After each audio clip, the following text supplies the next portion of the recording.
Okay, share मार्केटमा secondary मार्केटको थ्रुबाट share कसरी किन्ने त्यसको बारेमा यो भिडियोमा सिकाउनेछु र त्यसको लागि तपाईले मोबाइल फोनबाटै किनबेच गर्न सक्नुहुनेछ।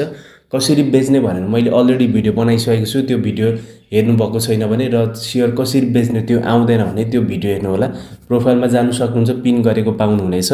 र त्यसैगरी शेयर किनबेच गर्नको लागि तपाईहरुले ब्रोकर एकाउन्ट यानी कि टीएमएस एकाउन्ट पनि खोल्नुपर्ने हुन्छ। त्यो पनि मोबाइलबाटै कसरी खोल्ने अनलाइनबाट मैले त्यसको पनि भिडियो बनाइसकेको छु। त्यो भिडियोको लिंक चाहिँ तपाईहरु बायोमा जानुस् मनी कुराको र यो टिकटक एकाउन्टको बायोमा जानुबित्तिकै तपाईहरुले यहाँनेर यो लिंक पाउनुहुनेछ। यसमा क्लिक गर्नुस् र त्यसपछि यो लिंक ट्री भन्ने अप्सनमा चाहिँ क्लिक गर्नुस् र यसमा क्लिक गरेर चाहिँ यहाँनेर तपाईहरुले चाहिँ देख्न सक्नुहुन्छ ब्रोकर एकाउन्ट कसरी खोल्ने र यदि तपाईहरुले अहिलेसम्म डिमेट एकाउन्ट पनि खोल्नु भएको छैन भने चाहिँ यो डिमेट एकाउन्ट कसरी खोल्ने त्यसको पनि भिडियो बनाइसकेको छु र त्यसैगरी शेयर कसरी बेच्ने त्यो भिडियो पनि यिनेर छ। तपाईहरुले यो भिडियो हेर्न सक्नुहुन्छ र ब्रोकर एकाउन्ट बनाउनुहोस्। त्यसपछि तपाईहरुले शेयर किन्न सक्नुहुनेछ, बेच्न पनि सक्नुहुनेछ। अब चाहिँ डाइरेक्ट ढिला नगरिकन शेयर कसरी किन्ने र शेयर किन्नको लागि पैसा कसरी लोड गर्ने यी सबै कुराहरु सिक्ने छौं। ओके, मैले चाहिँ मोबाइलको स्क्रिन ओपन गरिसकेको छु। सबै काम मोबाइलबाटै हुन्छ। तपाईहरुलाई कम्प्युटर ल्यापटप केही चाहिदैन। अब मोबाइलमा चाहिँ तपाईले सुरुमा क्रोम ब्राउजरलाई ओपन गर्नुपर्ने हुन्छ र क्रोम ब्राउजर ओपन गर्नु भएपछि आफ्नो ब्रोकर तपाईले सर्च गर्नुस्। जस्तै मेरो चाहिँ 49 TMS भन्ने रहेको छ। सो त्यही भएर मैले 49 TMS लेखेर सर्च गरे।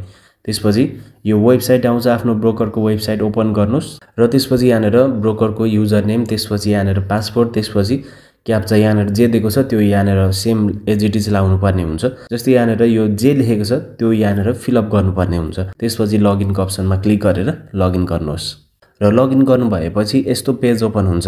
यदि तपाईहरु चाहिँ यहाँनेर डेस्कटप साइटमा ओपन गरेर कम्प्युटरमा जस्तो देखिन्छ त्यस्तै तरिकाले हेर्न चाहनुहुन्छ भने चाहिँ यो 3 लाइनको अप्सनमा क्लिक गर्नुस्। यो गर्दाखेरि चाहिँ अलिक सजिलो पनि हुन्छ। 3 लाइनको अप्सनमा क्लिक गरेर यो डेस्कटप साइटको अप्सनमा क्लिक गर्नुस्। यो गर्दाखेरि चाहिँ देख्न सक्नुहुन्छ सबै अप्सनहरु यहाँनेर सिरियली सबै एकैचोटी देखाउने छ। यहाँनेर साइडमा यो अप्सनहरु छ। यहाँनेर तपाईहरुको ट्रेड समरीहरु र तपाईहरुको कति कोलेटरल ब्यालेन्सहरु छ त्यो यहाँनेर देखाउने छ। अब तपाईहरुले कुनै पनि शेयरहरु किन्नु भन्दा अगाडि चाहिँ पैसा लोड गर्नुपर्ने हुन्छ। यानी कि पैसा भन्दा पनि अब शेयर मार्केटको भाषामा भन्दाखेरि कोलेटरल लोड गर्नुपर्ने हुन्छ। अब त्यो लोड गर्नको लागि चाहिँ तपाईहरुले यसरी जुम गर्दै खेलाउन सक्नुहुन्छ। यहाँनेर देख्न सक्नुहुन्छ जुम गरेपछि जुम भइहाल्छ, जुम आउट भइहाल्छ। अब यहाँनेर फन्ड म्यानेजमेन्ट अप्सन साइडमा देख्नुहुनेछ। यो फन्ड म्यानेजमेन्टको अप्सनमा क्लिक गर्नुपर्ने हुन्छ। त्यसपछि यहाँनेर देख्न सक्नुहुन्छ कोलेटरल म्यानेजमेन्टको अप्सन छ। यसमा क्लिक गर्नुपर्ने हुन्छ। त्यसपछि यहाँनेर लोड कोलेटरल भन्ने अप्सन रहेको छ। यसमा क्लिक गर्नुपर्ने हुन्छ र त्यसपछि यहाँनेर अब यतापट्टि सेलेक्ट बैंक भनेको छ। अब सेलेक्ट बैंकको अप्सनमा क्लिक गर्ने। कुन बैंकबाट लोड गर्न मिल्छ यहाँनेर सबै देखाएको छ। प्रभु बैंक छ भने आई बैंकिङबाट मिलिहाल्यो, ग्लोबल बैंकिङबाट ग्लोबल आईएमई बैंकबाट पनि मिल्छ, खल्तीबाट मिल्छ, ई सेवा, आईएमई पे, त्यसैगरी कनेक्ट आईपीएस। सो बेस्ट भनेको चाहिँ यो तपाईहरु बैंकहरु यो मोबाइल बैंकिङहरुबाट भन्दा पनि कि त ई सेवा, आईएमई पे, खल्तीबाट गर्नुस् नभए कनेक्ट आईपीएसबाट गर्नु होला। कनेक्ट आईपीएस बनाउनु भएको छैन भने चाहिँ बनाउनु होला। कनेक्ट आईपीएसले धेरै सहयोग गर्छ र एकदम सस्तो फीमा पनि तपाईहरुले ट्रान्सफर गर्न सक्नुहुन्छ पैसाहरुलाई। सो कनेक्ट आईपीएसहरु केही छैन भने ई सेवा, खल्तीहरुबाट गर्न सक्नुहुनेछ। सेम प्रोसेस हो। म चाहिँ यहाँनेर कनेक्ट आईपीएसबाट गर्छु। त्यही भएर मैले यो सिलेक्ट गरे कनेक्ट आईपीएस र त्यसपछि यहाँनेर अब यतापट्टि यहाँनेर देख्न सक्नुहुन्छ सिलेक्ट मेथड भनेको छ। यसमा क्लिक गर्ने। त्यसपछि वेब यहाँनेर सिलेक्ट गर्ने। त्यसपछि यहाँनेर एमाउन्टमा अब तपाईहरु कति लोड गर्न चाहनुहुन्छ, कुन शेयर किन्दै हुनुहुन्छ, कति पैसा चाहिन्छ त्यो पहिला हेर्नुस्। सो शेयरहरुको प्राइसहरु कति छ त्यो हेर्न त तपाईहरुलाई आइ नै हाल्छ होला। तपाईहरुले nepalstock.com.nb मा तपाईहरु गएर हेर्न सक्नुहुन्छ। त्यसपछि यहाँबाट तपाईहरुले चाहिँ अब कुन शेयर किन्दै हुनुहुन्छ सर्च गर्नुस् पहिला। जस्तै म चाहिँ यहाँनेर अहिले एचडीएल को किन्न लागेको छु। त्यही भएर मैले एचडीएल सर्च गरे। अहिले यहाँनेर 1215 मा यहाँनेर रछ यसको कारोबार। यसको प्राइस यति रहेको छ। म यतिमा हाल्दिने छु यसमा। अब 1215 म 10 किता मात्रै हाल्छु भनेपछि मलाई कति चाहियो यहाँनेर अब क्याल्कुलेट हिसाब गर्ने। त्यसपछि त्यो अनुसारले हाल्नु सक्नुहुन्छ पैसा। जस्तै 1215 छ अहिले। अब 1215 इन्टु 10 गर्दाखेरि 12150 भन्दाखेरि 12200 300 जति हाल्दिदा भइहाल्यो। सो म अब यति पैसा यहाँनेर लोड गर्ने छु। जस्तै यहाँनेर अब एमाउन्टमा यहाँनेर 12200 रुपैयाँ हाल्ने छु र त्यसपछि रिमार्कमा अब के लेख्ने। अब तपाईहरुले पे लेख्दा पनि भयो अथवा टीएमएस लोड भनेर यसरी लेख्दा हुन्छ। र त्यसपछि यहाँनिर अब सबमिटको अप्सनमा क्लिक गर्नुपर्ने हुन्छ। त्यसपछि अब यसको अप्सनमा क्लिक गर्ने र त्यसपछि अब यदि ई सेवा खल्ती सेलेक्ट गर्नुभएको छ भने यसरी आइडी पासपोर्ट लाउनु भनेको हुन्छ। ई सेवाको नम्बर र पासपोर्ट लाएर लगइन गर्नुपर्ने हुन्छ। त्यसपछि पेमेन्ट गर्नुपर्ने हुन्छ। सो मेरो यहाँनिर कनेक्ट आइपीएस को युजर नेम पासपोर्टहरु लाएर म लगइन गर्नेछु। कनेक्ट आइपीएस बाट गर्दै हुनुहुन्छ भने चाहिँ यो भनेको क्याप्चा हो र यो क्याप्चा यहाँनिर जे लेखेको छ त्यो यहाँनिर फिलअप गर्ने हो र लगइन गर्नुबित्तिकै अब यस्तो देखाउनेछ। त्यसपछि यहाँनिर अब सिलेक्ट गर्ने बैंक, त्यसपछि यहाँनिर सबमिट गरिदिने। त्यसपछि वान टाइम पासपोर्ट तपाईहरुको मेसेजमा आउँछ त्यो लाउनु पर्ने हुन्छ र सबमिट गरिदिने। यति गर्नुबित्तिकै लोड भइहाल्छ तपाईहरुको कोलेट्रल। र तपाईहरुले लोड गरिसक्नु भएपछि लगभग 5-10 मिनेट चाहिँ पर्खिनै पर्ने हुन्छ। कोही बेला छिटो पनि आउन सक्छ, कोही बेला ढिलो। मैले 5 मिनेट जति कुरिसकेको छु। अब म यहाँनिर ड्याशबोर्डमा जान्छु। सो ड्याशबोर्डमा क्लिक गरेपछि यहाँनिर तल थोरै यहाँनिर डीपी वाच लिस्ट भन्नेमा आउनु पर्ने हुन्छ। त्यसपछि यहाँनिर देख्न सक्नुहुन्छ माई कोलेट्रल समरीमा यहाँनिर 12,200 रुपैयाँ आइसकेको छ। सो यसरी यहाँनिर पैसा आइसकेपछि अब तपाईहरु बाइ गर्न पाउनुहुनेछ। अब बाइ गर्नको लागि तपाईहरु यता साइडमा यो अप्सनहरु छ। यदि तपाईहरुले यो डेस्कटप साइट अन गर्नु भएको छैन भने चाहिँ 3 लाइनको अप्सन यता हुन्छ, त्यहाँ क्लिक गर्दा मात्रै यो अप्सन आउँछ। तर डेस्कटप साइट अन गरेर गर्नु होला, सजिलो हुन्छ। अब यहाँनिर साइडमा तपाईहरुले अर्डर म्यानेजमेन्टको अप्सन पाउनुहुनेछ। यसमा क्लिक गर्नुपर्ने हुन्छ। त्यसपछि बाइ एन्ड सेलको अप्सनमा क्लिक गर्नुपर्ने हुन्छ। यस्तो पेज ओपन हुन्छ। अब यहाँनिर तपाईहरुले यो माथि जुन बाइको अप्सन छ यो बाइको अप्सनतिर चाहिँ सिलेक्ट गर्नु होला। त्यसपछि यो नीलो देखाउनेछ। त्यसपछि यहाँनिर इक्विटी नै सिलेक्ट गर्दिनुहोस्। त्यसपछि अब सिम्बलमा मैले एचडीएल लगाए, तपाईहरु कुन किन्दै हुनुहुन्छ त्यही लाउनु होला।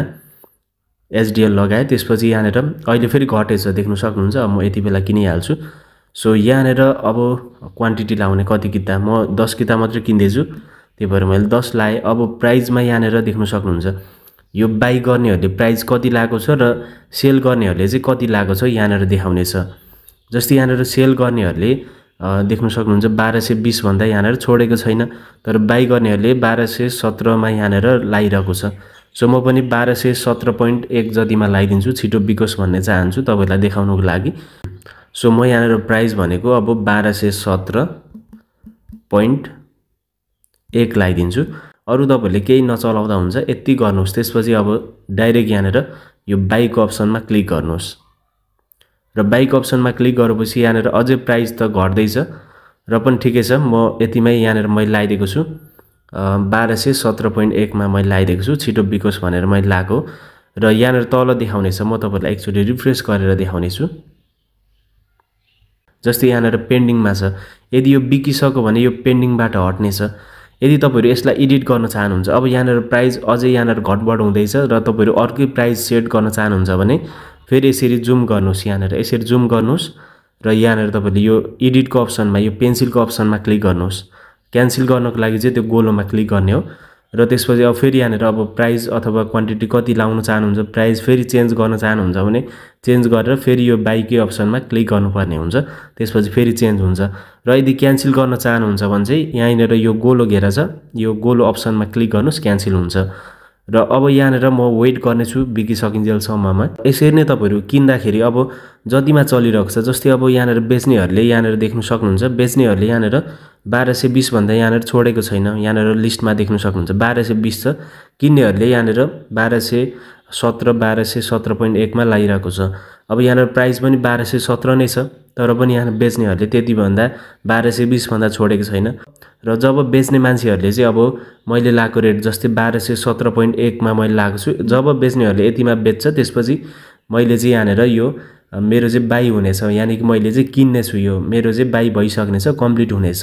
सो म केही टाइम वेट गर्नेछु। त्यसपछि मेरो बिकिसकेपछि कस्तो देखाउनेछ, त्यसपछि के गर्नुपर्छ, कति दिनमा तपाईहरुको मेरो शेयरमा देखाउँछ, कति दिनमा डिमेटमा आउँछ, त्यो म तपाईहरुलाई त्यसपछि कुरा गर्नेछु। ओके, अब केही टाइम वेट गरेपछि मेरो यहाँनिर बिकिसकेको छ। यो जुन अर्डर बुकबाट चाहिँ यो हटिसकेको छ।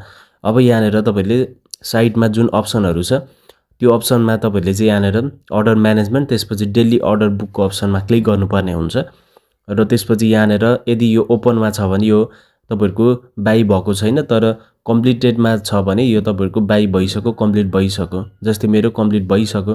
अब यति भइसकेपछि तपाईहरुले अरु केही गर्नु पर्दैन। यो कम्प्लिट भइसकेपछि तपाईहरु अब 3 दिनसम्म वेट गर्नुस्। 3 दिनपछि तपाईहरुको मेरो शेयरमा देखाइहाल्नेछ र कुनै बेलामा चाहिँ अब केही प्रब्लमहरु हुँदाखेरि चाहिँ टाइम लाग्न सक्छ। अब तपाईहरुले जोबाट किन्दै हुनुहुन्छ उले अब ट्रान्सफरहरु गरेन भने धेरै टाइमहरु लाग्न सक्छ। त्यही भएर बिदाको दिन चाहिँ गनिँदैन। बिदाको दिन बाहेक अरु बेला शुक्रबार र शनिबार भनेको बिदाको दिन हो शेयर मार्केटमा। र त्यो बाहेक अरु दिनमा चाहिँ 3 दिन भित्रमा तपाईहरुको मेरो शेयरमा देखाउनेछ। त्यसपछि तपाईहरुले घटबढ भएको तीबाट मेरो शेयरबाट हेर्न सक्नुहुनेछ। ओके, तपाईहरुले किन्ने तरिका बुझिहाल्नु भयो। यदि तपाईहरुलाई बेच्न आउँदैन भने कसरी शेयर बेच्ने त्यसको मैले फुल डिटेल्स भिडियो बनाइसकेको छु।